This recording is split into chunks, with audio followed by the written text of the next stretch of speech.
แก้ทำให้เขาได้รับความใจแล้วให้เขาได้ความทุกอย่างให้เขาทุกอย่างรู้หวยพระศิวลีก่อนจะมาเป็นพระอาหารจะได้อุปสมบทในทางในพระศาสนาของพุทธศาสนาจึงเกิดทุกขเวทนาในการอยู่ในทางหรือท้องของมารดาในการกันเกลี้ยงเขา7 ปี7 เดือนก็7 วันแต่ว่าในการอยู่ที่มันพาในทางของมารด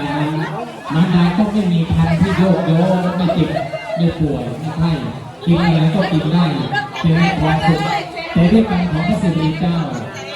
ไปกระทำในทางที่เป็นพระมหากษัตริย์ในอดีตชาติเมื่อจุติหรือว่าออกจากทางมารดาแล้วก็เดินออกมาได้เองแล้วก็โตเลยในปกในมหาวิทยาลัยชาดกนะครับบอกว่าโตขึ้นมาจากเป็นหนุ่มจากเป็นเด็กขึ้นมาโดยกำหนดเพราะว่าอยู่ในเวลาที่ใช้กรรมมา7 ปีแล้วก็ได้ทำการอุปสมบทในพุทธศาสนาใต้เวลานี้นะครับขออนุโมทนาสาธุการด้วยเดี๋ยวจะฉลองสถานทางเป็นภาพอีกครั้งหนึ่ง